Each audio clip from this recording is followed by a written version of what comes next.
ये है कि किस संधि के बाद बंगाल का नवाब सिराजुद्दौला ने अंग्रेजों को सभी व्यापारिक सुविधाएं लौटा दी थी।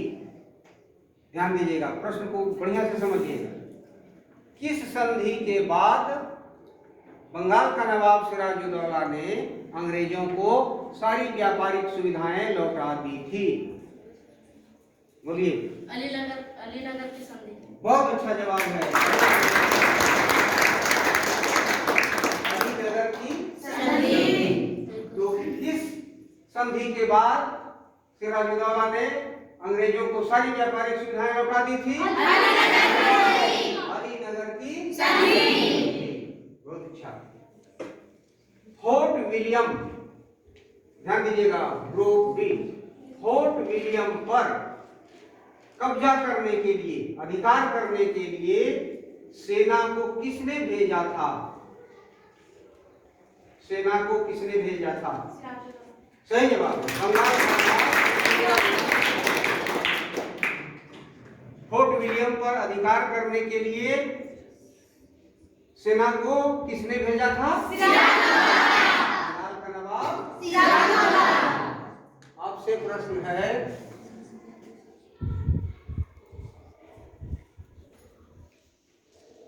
कि रॉबर्ट क्लाइव का नाम आपने सुना है? कौन था? ग्रुप ए, रॉबर्ट क्लाइव कौन था? बोलिए। अंग्रेजी सेना का सेनापति। अंग्रेजी सेना का सेनापति। बहुत अच्छा जवाब, अंग्रेजी सेना का सेनापति था। आपसे प्रश्न है कि मीर जाफर कौन था? ग्रुप बी, बताइए, मीर जाफर कौन था? बंगाल के नवाब का सेनापति। हाँ, बंगाल के नवाब का सेनापति था। बहुत अच्छा। मीर जाफर बंगाल के नवाब सिराजुद्दौला का सेनापति। ठीक है। आप बताइए कि कलकत्ता के किस प्रसिद्ध व्यक्ति को अंग्रेजों ने रिश्वत देकर, घूस देकर अपनी ओर मिला लिया था? बताइए। अंग्रेजों ने छल का सहारा लिया था और प्लासी की लड़ाई में जीत हासिल की थी। तो बताइए, बोलिए। मीर जाफर। गलत जवाब, मीर जाफर को नहीं। यही प्रश्न है कि कलकत्ता के किस प्रसिद्ध व्यक्ति को अंग्रेजों ने रिश्वत देकर, घूस देकर अपनी ओर मिला लिया था? वेरी गुड, बहुत अच्छा। सेठ को अपनी ओर मिला लिया। किसको मिलाया था? जगत सेठ को रिश्वत देकर, घूस देकर अपने पक्ष में कर लिया। बात समझ में आई?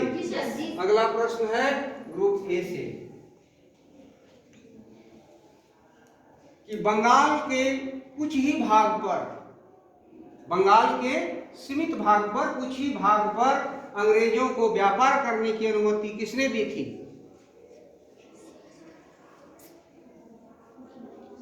बताइए। सिराजुद्दौला ने। सिराजुद्दौला ने। गलत जवाब। बंगाल के सीमित क्षेत्र पर, अर्थात थोड़े से भाग पर अंग्रेजों को व्यापार करने की अनुमति किसने दी थी? यही प्रश्न ग्रुप बी वालों से पूछा जा रहा है। बताइए, पीछे से बताइए। शाहजहां ने। सही जवाब। फिर से सुन लीजिए और आप सभी बोलिए कि बंगाल के सीमित क्षेत्र पर, थोड़े से भाग पर व्यापार करने के लिए किसने छूट दी थी? किसने दी थी? हाँ, शाहजहां ने। बिल्कुल सही जवाब। अगला प्रश्न है ग्रुप ए से, ग्रुप बी से, ग्रुप बी से ही है। बताइए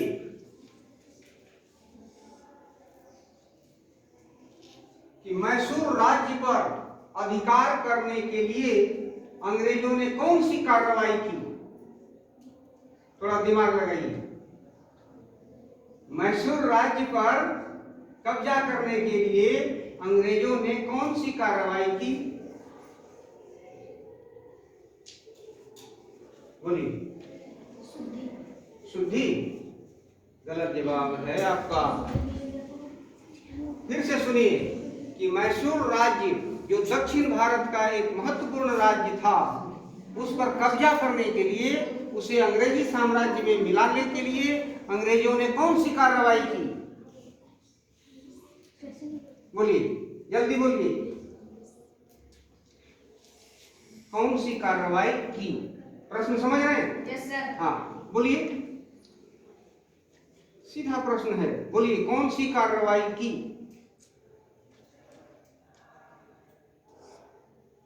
बहुत ज्यादा वक्त ले रहे हैं आप। अलीनगर। गलत जवाब है, सुन लीजिए। मैसूर राज्य पर अधिकार करने के लिए अंग्रेजों ने सैनिक कार्रवाई की थी, सैनिक कार्रवाई की थी। चलिए अगला प्रश्न है कि तृतीय अंग्रेज मैसूर युद्ध, थोड़ा ध्यान दीजिए, तृतीय अंग्रेज मैसूर युद्ध के समय भारत का गवर्नर जनरल कौन था? ग्रुप बी से। तृतीय अंग्रेज मैसूर युद्ध के समय भारत का गवर्नर जनरल कौन था? आप जानते हैं कि तृतीय अंग्रेज मैसूर युद्ध टीपू सुल्तान और अंग्रेजों के बीच हुआ था, लेकिन प्रश्न है कि उस समय भारत का गवर्नर जनरल कौन था? बोलिए, बोलिए। अगर नहीं तो पास कीजिए, पास। चलिए यही प्रश्न ग्रुप ए से, बताइए जल्दी, समय आपके लिए अधिक नहीं। बोलिए, पास पास। सुन लीजिए, तृतीय अंग्रेज मैसूर युद्ध के समय भारत का गवर्नर जनरल लॉर्ड कॉर्नवालिस था। एक साथ बोलिए, कौन था? तृतीय अंग्रेज मैसूर युद्ध के समय भारत का गवर्नर जनरल कौन था? Lord Cornwallis. Next question group A से, सेम उसी तरह का प्रश्न। तृतीय अंग्रेज मैसूर युद्ध कब हुआ? तृतीय अंग्रेज मैसूर युद्ध बताइए। 1786। सही जवाब। चतुर्थ अंग्रेज मैसूर युद्ध कब हुआ? चतुर्थ, बोलिए, पीछे से बोलो। 1799। सही जवाब, बिल्कुल सही जवाब, 1799 ईस्वी में। नेक्स्ट क्वेश्चन, टीपू सुल्तान अंग्रेजों के साथ युद्ध करता हुआ कहां मारा गया था, कहां शहीद हुआ था? बोलिए। 1799 में श्रीरंगपट्टन। बहुत अच्छा, सही जवाब। आप जानिए कि चतुर्थ अंग्रेज मैसूर युद्ध 1799 में हुआ और यह देशभक्त अंग्रेजों के साथ लड़ता हुआ युद्ध में शहीद हो गया, अपनी राजधानी श्रीरंगपट्टनम में ही शहीद हो गया था। चलिए बहुत अच्छा। ग्रुप बी से आप बताइए कि अलीवर्दी खां के पहले, ध्यान दीजिए, अलीवर्दी खां के पहले बंगाल का नवाब कौन था? हाँ बोलो। अली रशीद खान। गलत जवाब आपका है। यही सवाल ग्रुप ए के पास जाता है कि अलीवर्दी खां के पहले बंगाल का नवाब कौन था? हाँ बताइए। मुर्शीद कुली खान। मुर्शीद कुली खां सही जवाब है।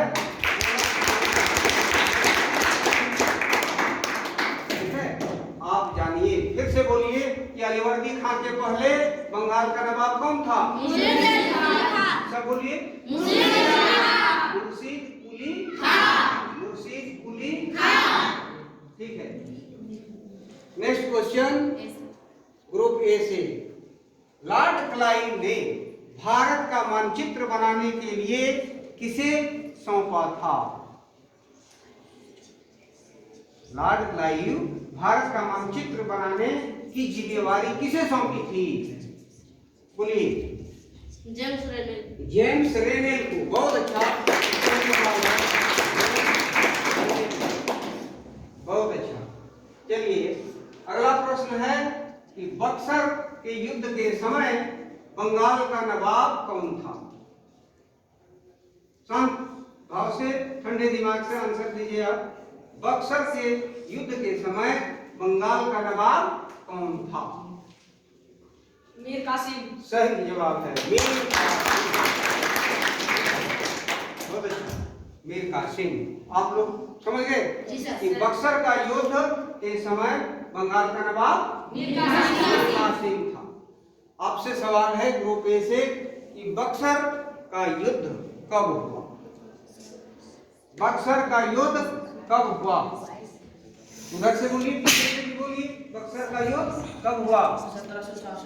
1764। सही जवाब है।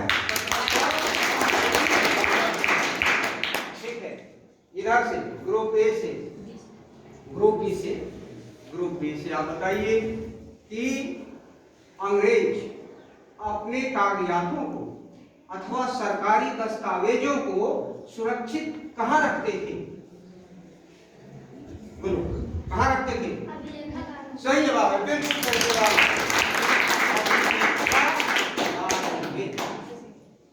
अंग्रेज सरकारी दस्तावेज को, कागजातों को कहां सुरक्षित रखते थे? अपनी लेखागारों में। बिल्कुल सही जवाब है। आप बताइए ग्रुप ए वाले कि जेम्स मिल ने भारत के इतिहास को कितने कालखंडों में बांटा है? जेम्स मिल भारत के इतिहास को कितने कालखंडों में बांटा है? खड़ी को बोलो। दो। गलत जवाब है, दो नहीं। जेम्स मिल ने भारत के इतिहास को दो कालखंड में नहीं बांटा है।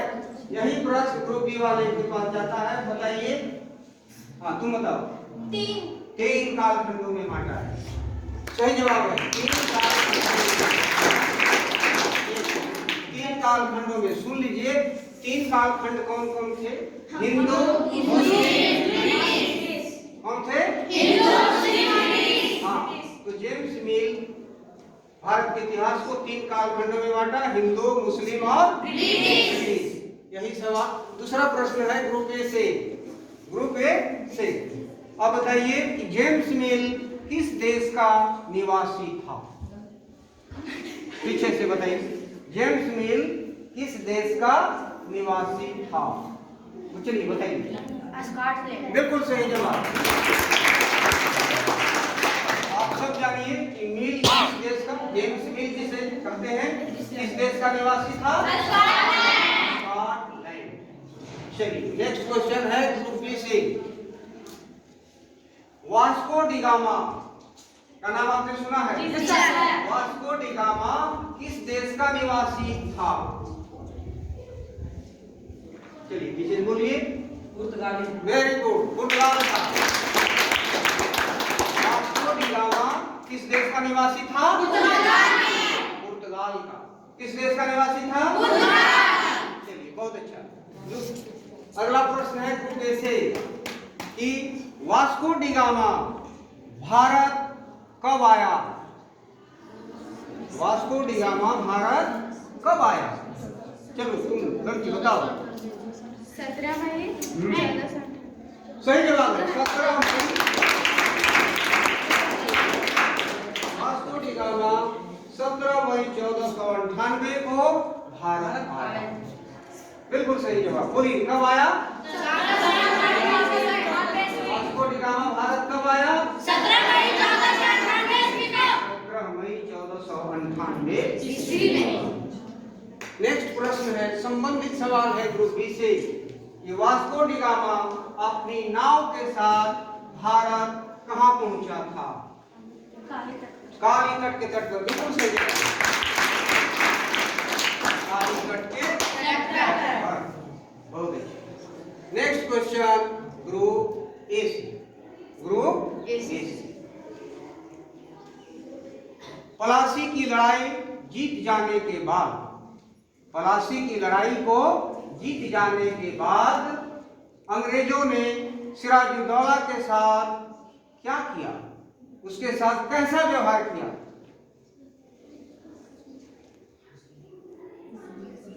ग्रुप ए, पलासी की लड़ाई जीत जाने के बाद बंगाल के नवाब सिराजुद्दौला के साथ अंग्रेजों ने क्या किया? बोलिए।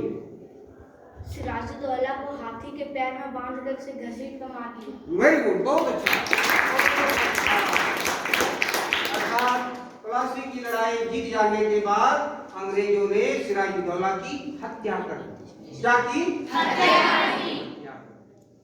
ठीक है, नेक्स्ट क्वेश्चन ग्रुप बी से। ग्रुप बी से है कि पलासी की लड़ाई के समय अंग्रेजी सेना का सेनापति कौन था? Group B. हाँ, पीछे वाले बच्चे ध्यान से सुन रहे हैं सवाल? सवाल सुने। सवाल है कि पलासी की लड़ाई के समय अंग्रेजी फौज का कमांडर कौन था, सेनापति कौन था? Robert Clive. Robert Clive. बहुत ठीक है। नेक्स्ट क्वेश्चन है इधर से। उस देसी नवाब का नाम आप बताइए, या उस देसी राजा का नाम बताइए जिसने अपने बेटों को अंग्रेजों के पास बंधक रख दिया था, गिरवी रख दिया था, लेकिन उसने गुलामी उनकी स्वीकार नहीं की। चलो बताओ, कौन सा देसी राजा था जिसने अपने बेटा को अंग्रेजों के पास गिरवी रख दिया था? सही जवाब, बिल्कुल सही जवाब। नेक्स्ट क्वेश्चन बी से।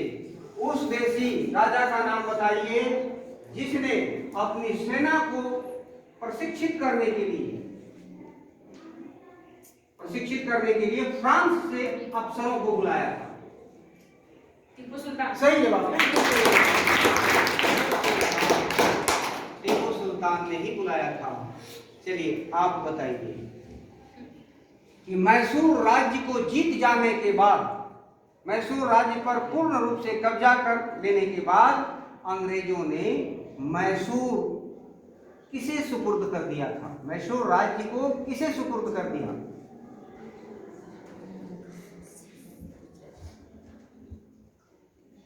सोचिए। मैसूर राज्य पर कब्जा कर लेने के बाद अंग्रेजों ने मैसूर को किसे सुपुर्द कर दिया था? जल्दी बताइए।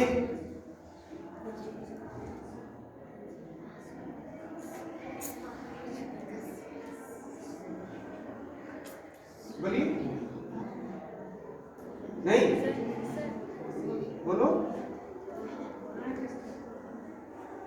बोलना चाहते हैं? बोलिए, समय निकल रहा है। बोलिए। पास। यही सवाल ग्रुप बी वाले के पास। बोलिए, मैसूर राज्य पर कब्जा करने के बाद अंग्रेजों ने मैसूर राज्य को किसे सुपुर्द कर दिया था? बोलिए। नहीं, पास। सुन लीजिए। 1799 में अंग्रेजों ने मैसूर राज्य को पूर्ण रूप से जीत लिया और मैसूर राज्य को हिंदू परिवार का एक वाडियार वंश का राजा था, उसे सुपुर्द कर दिया। वाडियार वंश के राजा को सुपुर्द कर दिया, एक हिंदू राजा को ही सुपुर्द कर दिया। अगला सवाल किससे है? ग्रुप अंतिम बच रहा है, दोनों बराबर हो जाएगा। चलिए ग्रुप बी से। ब्रिटिश ईस्ट इंडिया कंपनी को भारत में व्यापार करने की अनुमति किसने दी थी? ब्रिटिश ईस्ट इंडिया कंपनी को भारत में अर्थात पूर्वी देशों के साथ व्यापार करने की अनुमति किसने दी थी? सही जवाब है।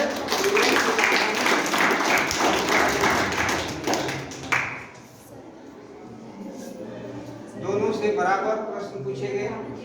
अब इन प्रश्नों के जवाब आपके सही या गलत निकले, है ना, उसका सारा ब्यौरा श्याम पट पर है। आपने कितने अंक हासिल किए उसे मैं अब जोड़ने जा रहा हूँ। देखिए, ग्रुप ए 2, 2, 4, 6, 2, 8, 9, 2, 11, 2, 13, 2, 15, 2, 17, 2, 19, 2, 3। और ग्रुप बी 2, 2, 4, 1, 5, 6, 2, 8, 2, 10, 2, 12, 2, 14, 2, 16, 2, 18, 2, 20, 2, 22, 2, 24।